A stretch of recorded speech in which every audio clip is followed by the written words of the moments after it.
ko belebeleba bɛ dugu la n balimaw koba de kɛra Ivoire sɔrɔsiw n'u kun minɛlen b'an bolo u graciera mais ko baden de kɛra ji jukɔrɔ ko camanba de kɛra ji jukɔrɔ mɔgɔw kan ka ɲini est-ce qu'il y'a faamu ka minnu ɲɛdɔn mɔgɔw kan ka minnu faamu cɛ ko révélation caman bɛ vidéo in kɔnɔna la dɛ il y a beaucoup de révélations donc m'a ɲini aw fɛ a ka vidéo a ka a partager u kana signaler parce que u bilala condition bila cogo de kɛra en même temps janfa dɔw kun kɛlen bɛ Mali kama olu bɛɛ bɛ ko in kɔnɔna la wa malien bɛɛ k'i labɛn le 14 janvier an ka bɔ o de la n bɛna don vidéo la a bɛna explication ni détail baden faamu o tɛmɛlen kɔ a tɔgɔ bɔtɔ filɛ kɔnɔ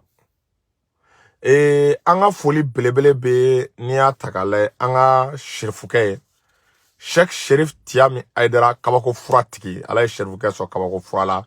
fura minnu n'a ka ɲi bana baden ma tension diabète furudimi rɛndimi kɔdimi serifukɛ ka numéro ye 78 78 03 a ye fura ninnu kɔrɔbɔ a ka galonmɔda hali kɔsa in na furudimi kun bɛ ne la ne ye fura ninnu ta ne ka furudimi tununa de o kɛra ala ma mɛn o tɛmɛlen kɔ an ka foli belebele bɛ se an ka kutubu n'an ka waliw ma Seku Lasana Kanɛ belebele a dalen bɛ Segu a tɛ taa a tɛ mɔgɔ ci wa a mago tɛ sa ni ko ɲagamina Bamakɔ a bɛ taa ɲɛnabɔ ale fɛ yen Lasana Kanɛ kɛra anw ma tile de maliyɛnw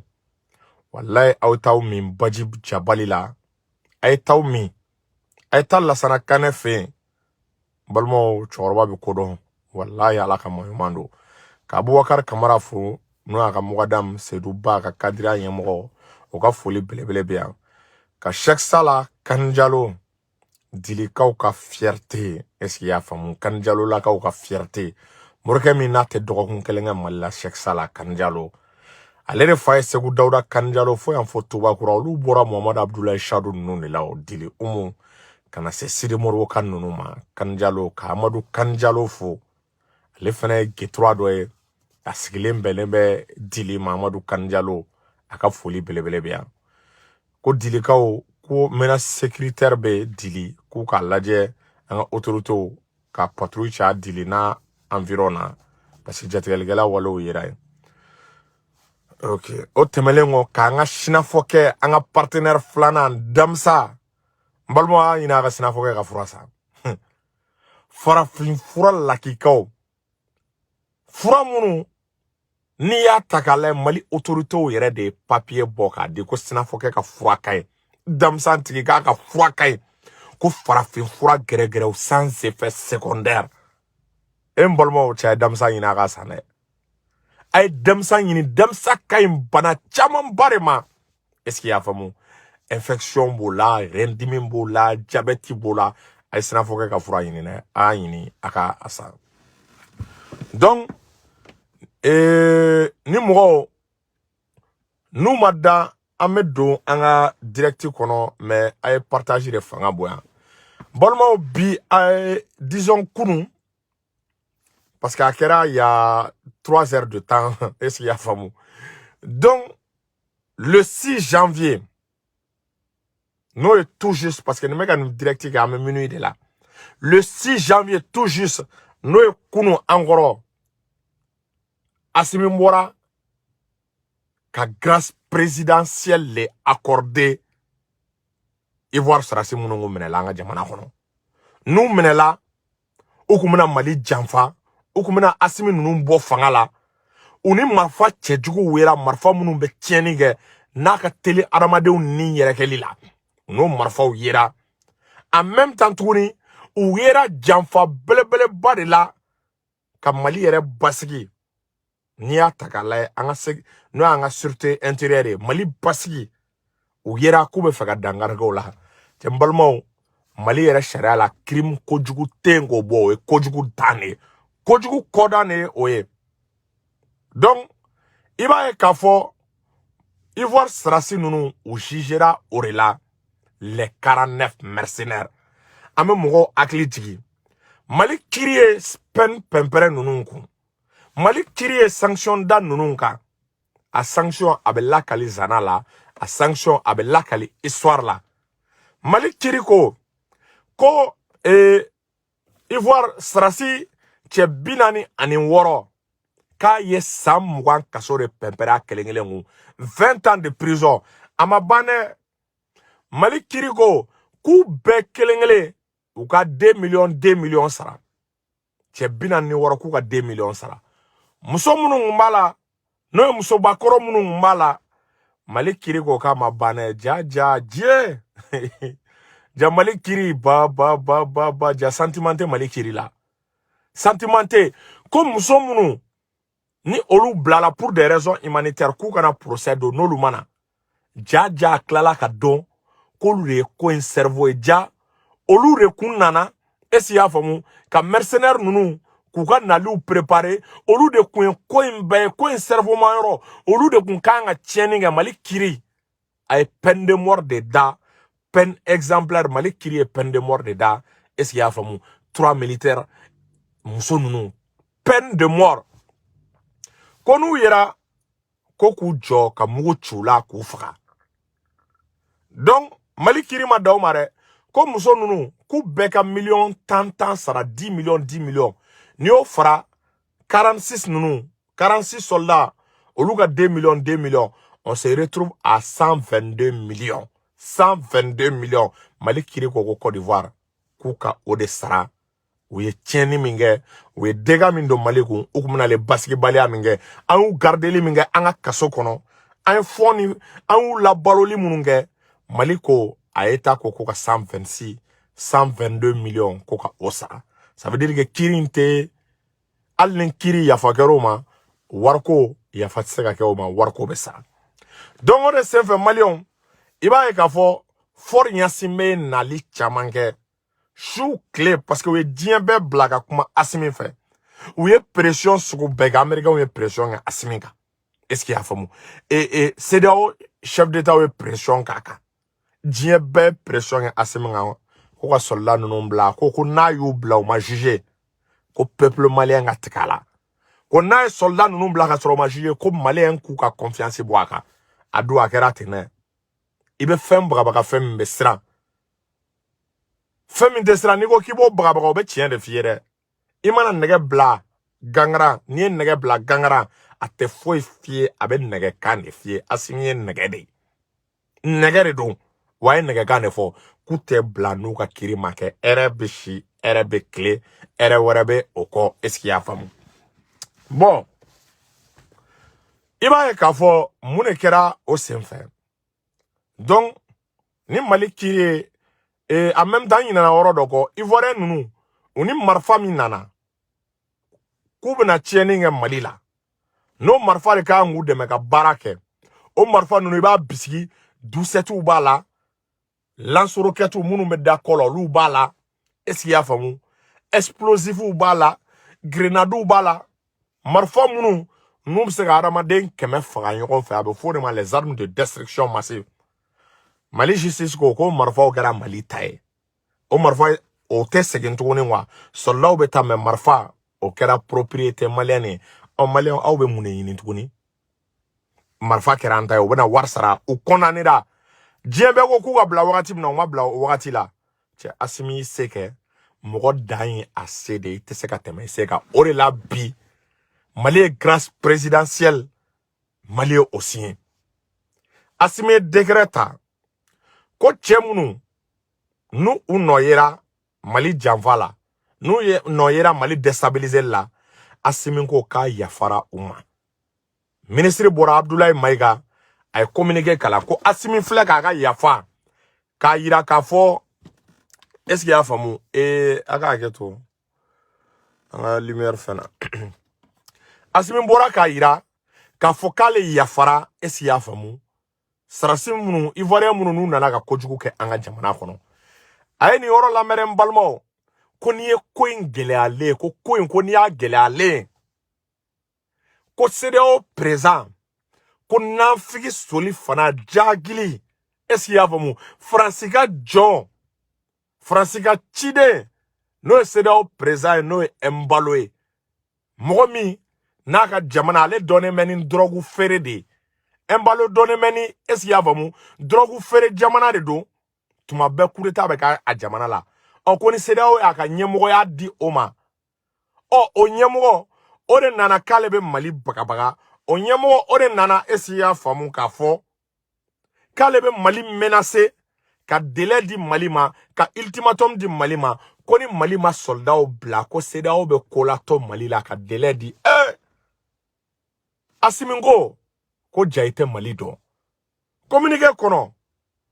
u y'a yira k'a fɔ ko Mali ti bagabaga k'u k'a dɔn ko kabiri 14 janvier malien bole cɛ ko b'a kɛra ko ye ko kabiri 14 janvier ko malien ye boli ba min kɛ ko k'a yira CEDEAO la k'i ye sanction bi Mali kan mais malien nin t'i bolo ko CEDEAO i ye jahanama jigin an kan ko malien kana balo ko malien ka balo be Ala de bolo malien balo sirilen be Ala de la sirilen tɛ jamana la dɛ ko malien ye boli ba min kɛ le 14 janvier ko CEDEAO kelen ka ni janfa ta k'an ka wari bloqué ko malien ko wari baden caman be Ala bolo ko kabiro don ko malien y'a yira k'ale tɛ bagabaga CEDEAO fɛ malien y'a yira ale tɛ tamakiya CEDEAO la ko malien y'a yira k'a fɔ ko diɲɛ mɔgɔ ka janfa tɛ se peuple malien na ko be laban peuple malien sago de la o de la n balimaw le 14 janvier min bɛna ale a ye bɔ dɛ a ye bɔ a ka boulevard minɛ parce que Assimi nana yira k'a ye grâce accordé 14 janvier de kama a ye nin lamɛn ka yan dɛ a ye bɔli min kɛ CEDEAO kama k'a yira CEDEAO la ko CEDEAO tɛ se k'a yira CEDEAO la ko malien dayirimɛ bɛ Ala de bolo a tɛ jamana bolo a tɛ tɔn bolo malien tɛ bagabaga ko de sen fɛ n balimaw la c'est-à-dire ko de sen fɛ ko ale Assimi a ye grâce présidentielle accordée Mali kama malien ye 14 janvier jansa parce que peuple malien ma Assimi labla au 14 janvier jansa de kama de Assimi ko k'a ye yafara Ivoire soldat ma ko sinon ko embalo bagabaga min kɛ ko n'a kuma bagabaga in dabla ko ni embalo kuma sega ko n'o ye CEDEAO ɲɛmɔgɔ ye ka pression dabla ko mɔgɔ ninnu kun b'u si kɛ kaso la Mali la u tɛ bila ko cɛ tɛ yen ko min bɛ se ka u labila k'a cɛ tɛ yen est-ce qu'il y'a faamu Assimi a kumana dɛ a kumana c'est-à-dire communiqué in kɔnɔ u ko CEDEAO ko yanni u k'a fɔ k'u bɛ Mali bagabaga ko ka ultimatum di Mali ma a ye nin lamɛn dɛ ko CEDEAO ka taa ultimatum k'u ka t'o di djihadistes ma la ja cɛ o kɔrɔ de ye ko CEDEAO kana ye yanni diɲɛ wuli cɛ c'est-à-dire o kɔrɔ de ye ko CEDEAO k'u ka kɛlɛ haramu diɲɛ kɔnɔ mɔgɔ tɛ siran djihadistes ɲɛ ka CEDEAO jamanaw bɔ ko comme min fɔ ye quoi u ka discours kɔnɔ Ablaye Mayiga bɛ ka kuma min kala a discours la a y'a yira k'a fɔ ko peuple malien kelen Mali état kelen jɔ ni djihadistes ye ko yanni CEDEAO k'a fɔ k'a bɛ mɔgɔ bagabaga k'a ka taa djihadistes kama k'olu jamana CEDEAO jamana ka ca o jamana k'u kɔgɔ da djihadistes la san kun b'a sɔrɔ djihadistes ko banna ko CEDEAO k'i kɔgɔ da kɔngɔ la ko kɔngɔ ni minɔgɔ o kana CEDEAO jamanaw sɔrɔ k'u ka lajɛ k'u kɔgɔ don o la ko k'aw sa u k'a fɔ k'u bɛ Mali bagabaga ko fɛn bagabagata ye mun de u ka djihadistes bagabaga u ka taa olu kama u k'a fɔ k'u bɛ kɔngɔ kɛlɛ i b'a kalama k'an kumana dɛ cɛ Abdoulaye Mayiga ye Assimi ka ci yɛrɛ a ye ci di n t'a dɔn n b'a fɔ cogo min na a tɛ se ka tɛmɛ nin kan quoi a ye ci min di fo ka CEDEAO sa CEDEAO tɛ nin dafa fila la ko donc Abdoulaye Mayiga ka kuma b'a yira ko CEDEAO président ani CEDEAO jamana ɲɛmɔgɔ k'u kun b'u si kɛ Mali bagabagali la Ivoire soldat tɛna bila u b'u si kɛ Mali menaceli la Ivoire soldat bɛ sa kaso la u b'u si kɛ Mali menaceli la est-ce qu'il y'a faamu ko dɔ de bɛ fara malien ka jagɛlɛya kan ko peuple malien ko grâce a ma di a tɔgɔ la dɛ Assimi ko k'aw mɔgɔ minnu bɔra le 14 janvier ko grâce présidentielle in kɛra aw de kama n'o ye tiɲɛ ye o kɛra salon 14 janvier ɲinan 14 janvier Assimi y'a décidé ka 14 janvier kɛ journée nationale ye Mali journée Mali ka souveraineté sɔrɔ don Assimi y'a décidé ka 14 janvier kɛ o ye 14 janvier bɛ nale dans une semaine. Est-ce que Maliens au kanga to so, na tora so, au korode, au mabo 14 janvier là, wallahi na mabo abe seda o jagele ana. Na mabo seda o ba foko jago jama mumba ko ta ko tukuni. Maliens teka galon teka were. 14 janvier mi menale. Mali fantan nani mbecha ay bore ay bo nunu nga jamae na ma bo nunu nga jamae billahi wa nga jamana destabiliser ay bore ay sari alni sorom nebila alni mogobu fofode alni mogobu udaw disigane ka trama Malion 14 janvier mi mina la ay bore asimi bla aw kama ayi banjie mogo ka ayi banjie mogo bolo ka so aw Malion tama ka sonko aw de sona ka souteni wasimi kuma ba foko ni aw te ale kuntia oba ira président fisiri wale tere oba ira président fisiri wale te asimi balmo angana mogo la ele iri sambe ka jutike nuwe donc na maya asimi ni ke an kama kan boli mga 14 janvier 14 janvier c'est la Mali ok journée nationale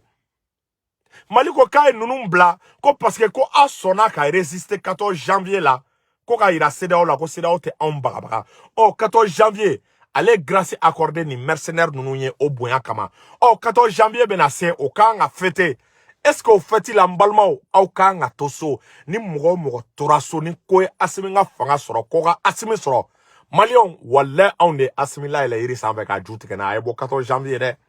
14 janvier mi menale ni journée belebele ni ne kanga ni journée de kanga fête ka tema Mali journée be ka 14 janvier parce que dien bere jera ana 14 janvier farafina jamana de jera ana 14 janvier Mali a ira kate joyen kate domoga joyen la le 14 janvier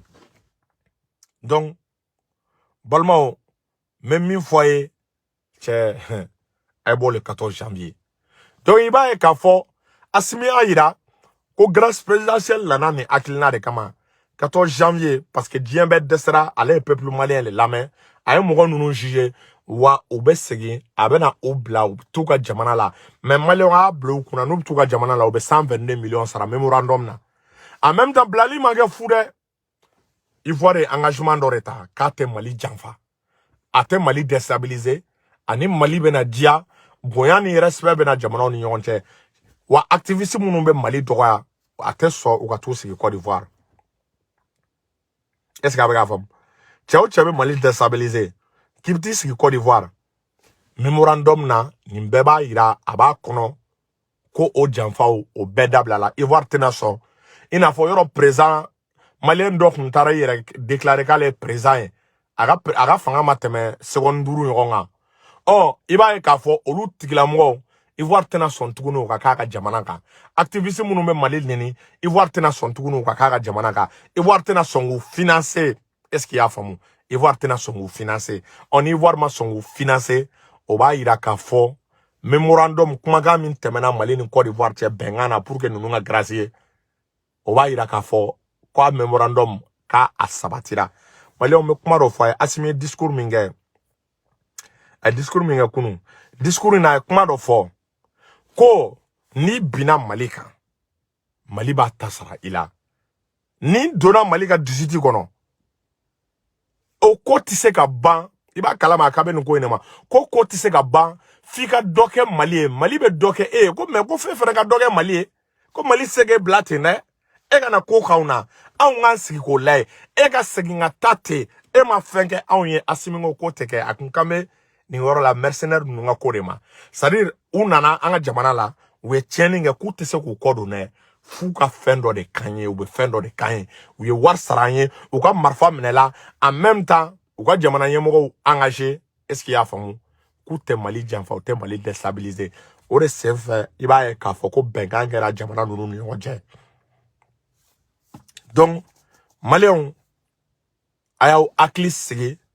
a donc a foko présent ne ba obulo a donc a foko klonge la ta obulo de wa asiminko aka discours kono kuna ko jugu fanfa ka nga dénoncer o de la on dara la wallahi ko do be ka ke transition on asimi note billahi a note a koko be ka ke na chema ka nga dénoncer wante mo ko do billahi chao ko be Mali déstabiliser chao bolo be ka ye yuruku la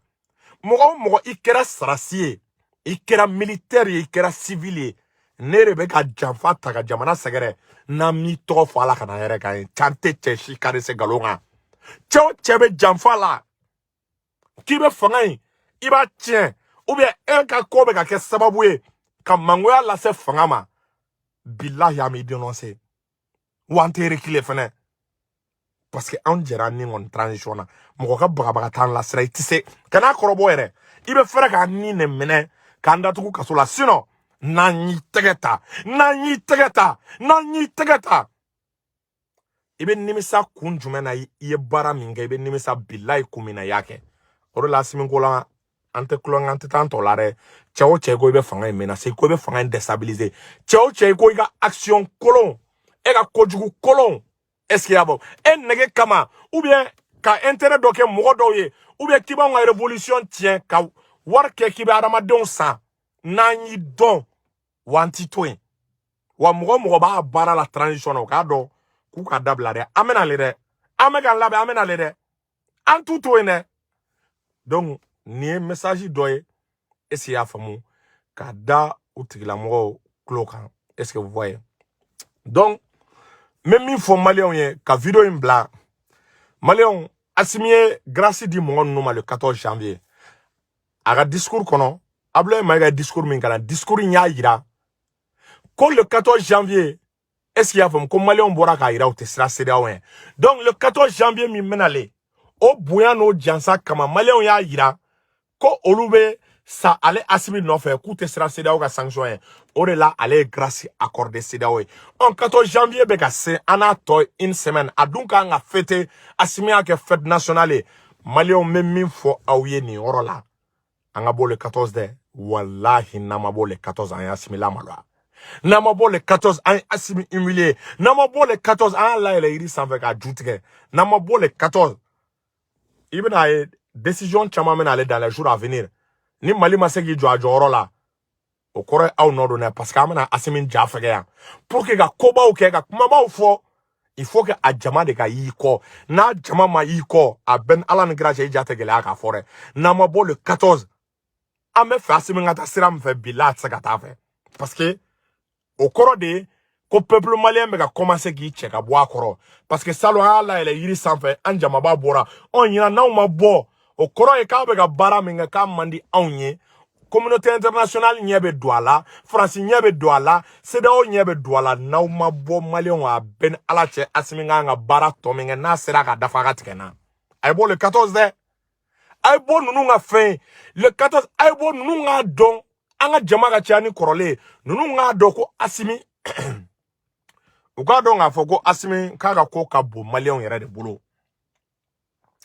ninnu k'a dɔn k'a fɔ ko Asimi k'a bɛ maliyɛnw dusukun de la ko n'i magara cɛ in na i mana maga président in na est-ce qu'il y'a faamu i magara Bunteni in na Fɛnincini Sɔngɔba e magara nin na ko kɔrɔ de i magara peuple malien ni n'a dusukun de la a ye bɔ le 14 dɛ a ye bɔ le 14 a ye bɔ le 14 mɛ min fɔ a ye n'an ma bɔ le 14 yanni élection cɛ ni CEDEAO ma janfa ta k'an ka jamana sɛgɛrɛ a ka tigɛ na ni CEDEAO ɲɛ ma don an na n'an ma bɔ le 14 a ka tigɛ na a ye bɔ dɛ mɛ min fɔ a ye salamu aleykum n bɛ vidéo bila merci beaucoup